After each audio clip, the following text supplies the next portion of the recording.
Hello fiber friends, today we will be learning the Tunisian crochet rib stitch, and much like any fiber arts we will be starting with the slip knot, where you will take your yarn, flip it over itself, hold on to the X that you have just formed with the two crossing yarn pieces.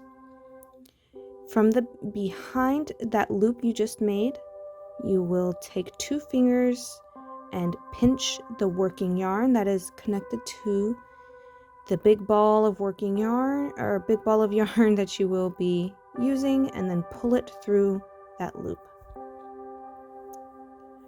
Today I will be using a 10mm Tunisian crochet hook, and this is just so that these stitches are easier to see. You will put your hook into the loop and then pull on that working yarn to tighten it up. Now this stitch is worked in multiples of 4, so you can't just make any number of stitches. It is going to have to be multiplied by 4, and then you add 2 to that number, whatever number that it is, however long that you want it to be. Today I want to repeat this pattern twice, and because it's multiples of 4s twice will be 8, and then you add 2, and that is 10 stitches. So I will start off with a chain of 10. So to do a chain, you take the working yarn, you will grab it with that little crook of your hook and pull it through that loop that you made with your slip knot, and that is your first chain. Let me show that again. Right in the crook of your hook, you will pull that through your loop, and that is your second chain. And we will do that until we get 10 chains.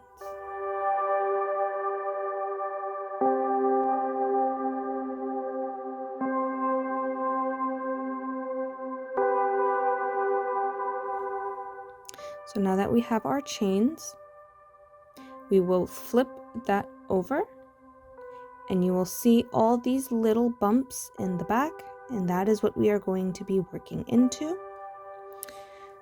This first bump right next to your hook, we're going to skip that one, and go into this second bump right here. Now I like to put the tip of my hook and slide it through that bump, just so that it makes it easier to go in instead of pushing it through this way. You yarn over with your working yarn into that crook of your hook and then pull it through that bump. I'm going to do that again on the second bump here, right next to it. Insert your hook into that bump, yarn over so that you can catch the yarn into the crook of your hook, and then pull it through that bump all the way down to the first little bump here.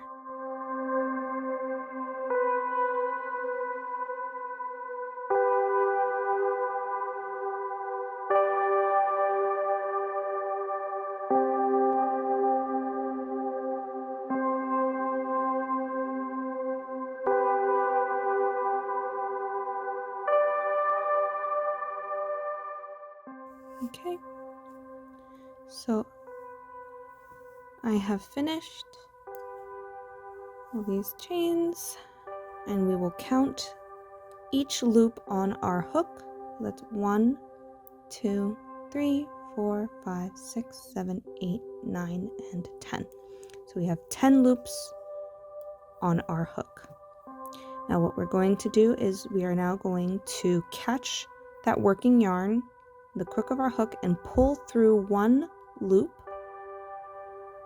like that, and then pull through 2 loops at a time. And you're going to continue to pull through 2 loops at a time until you get to the end where you only have 1 loop left on your hook.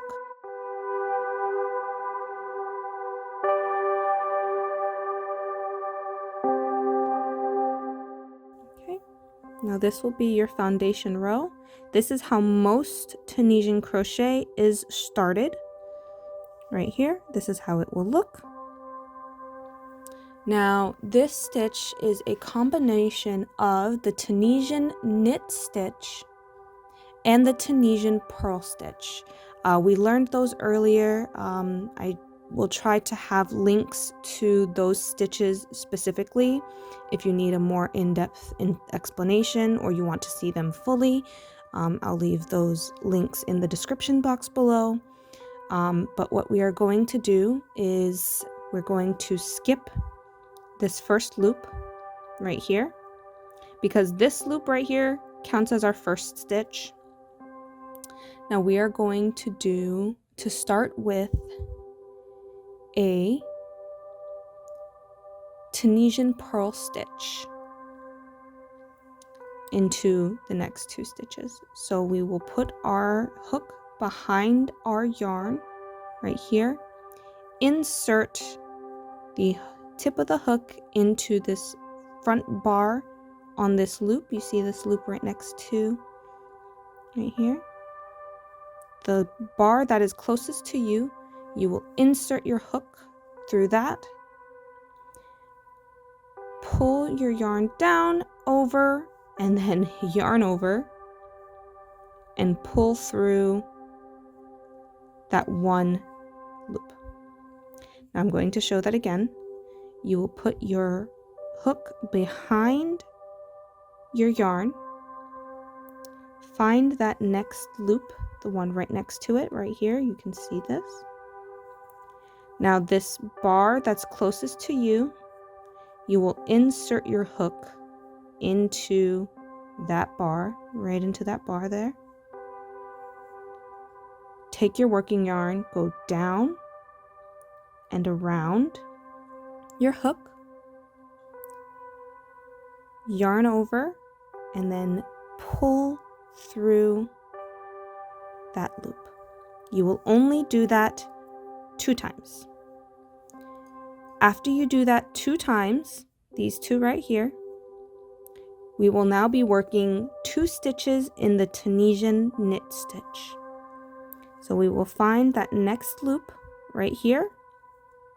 Now we are not going to go behind, we're going to be in front of the yarn this time.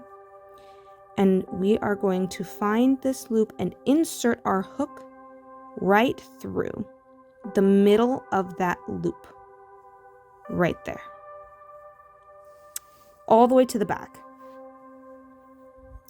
Take our yarn, yarn over your hook, and then pull through that loop. Now we're going to do that one more time. This next loop right here, insert your hook right inside of that loop right there to the back, yarn over, and then pull the yarn through that loop. If I can get that. Now, this is actually a perfect example of how you can actually mess up. I accidentally put it into this little section here and not in here. So I completely missed this and accidentally went in between. This is an easy fix. If you catch it early, you literally just let go of that loop off of your hook and you pull it. And now it's like it didn't happen. So now what we're going to do is we're going to find that loop, actually go through, because you see that bar there, you want to go into it, yarn over, and then pull through. So now you should have 5 loops on your hook. 1, 2, 3, 4, 5. 2 of them should be the purl stitch, and you can see how this yarn goes over that line, and this is the knit stitch, and you can see how it goes through these loops. Now we're going to repeat this section over again. 2 purl and 2 knit. 2 Tunisian purl stitches, 2 Tunisian knit.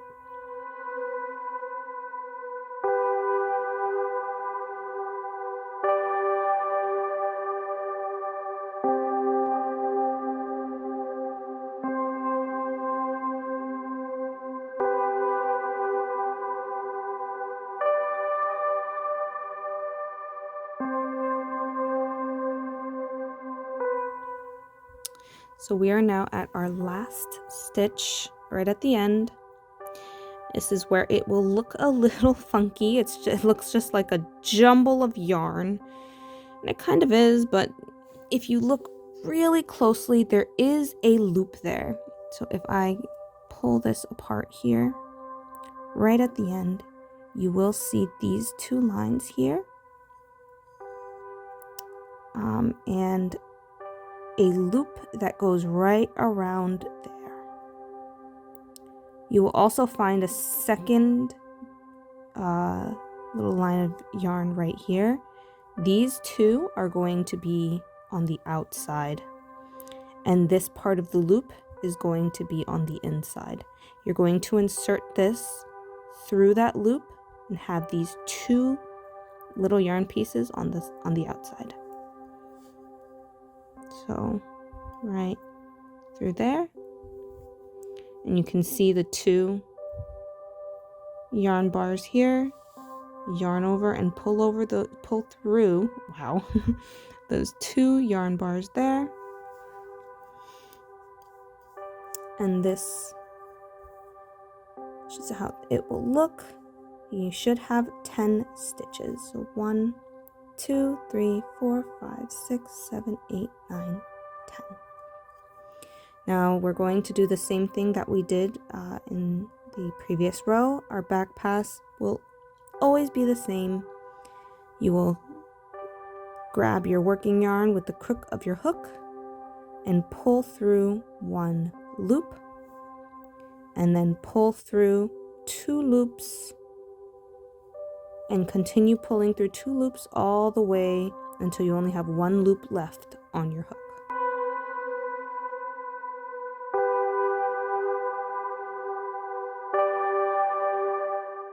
Okay. Now this is how it's going to look. You can already see the pattern forming just a little bit, especially with these two right here, and you can see that these two are a little different. The next row will be worked in the same way. You will start off with 2 Tunisian purl stitches. So you lower your hook behind your working yarn. We're going to again skip this first stitch here because this first loop counts as your first stitch. So the next loop right after that, we're going to insert our hook in that first bar that's closest to us.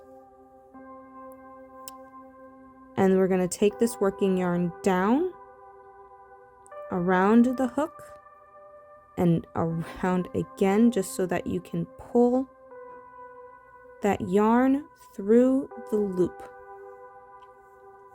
I'm going to show that again with the next stitch that's right next to it right here. You will bring your hook down behind your working yarn. You find that next loop, insert your hook in the bar closest to you, bring that working yarn down and around your hook, so then you can pull it through the loop. Those are 2 Tunisian purl stitches,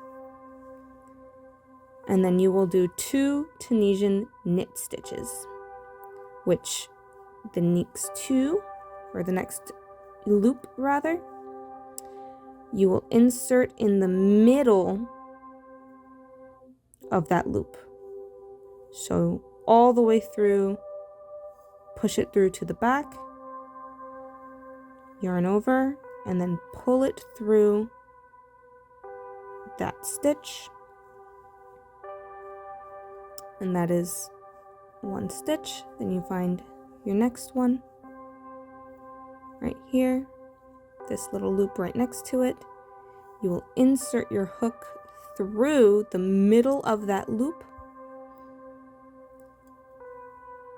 grab your working yarn with your hook and pull it through that loop. Now you're going to repeat this however many you have. I only have one extra repeat of this, and then we'll meet you back at the end of this row.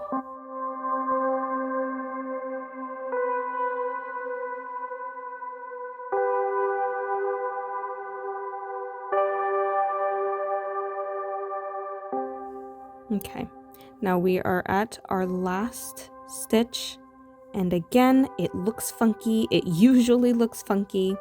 Sometimes you may need to pull it apart just a little bit, but you will see that last loop and that extra yarn bar that goes off to the outside.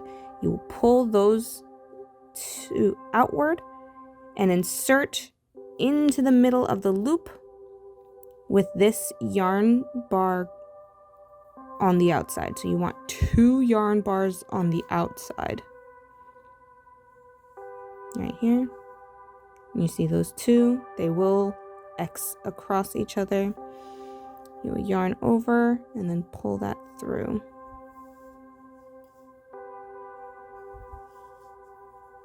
This is the Tunisian crochet rib stitch. Now I'm going to do some more stitches off camera just so that you can see how it will look fully.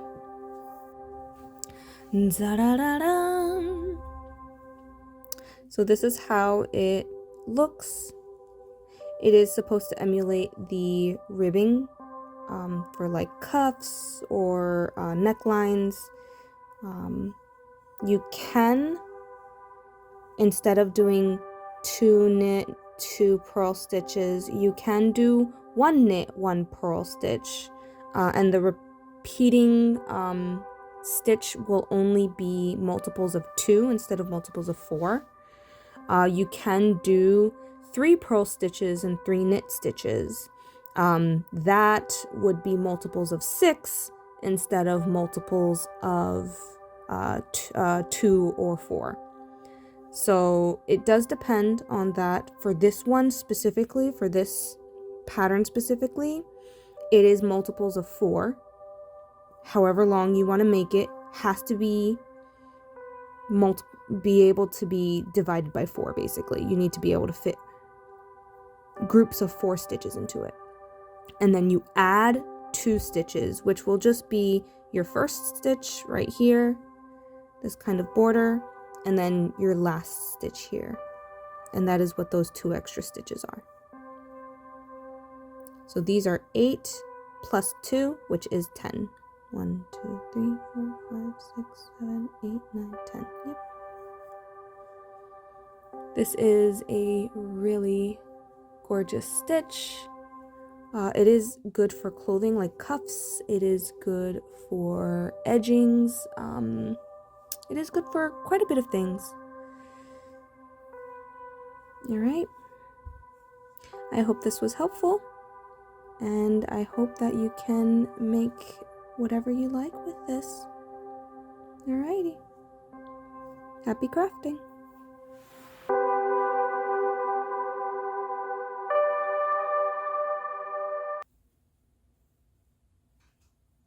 Hey, baby.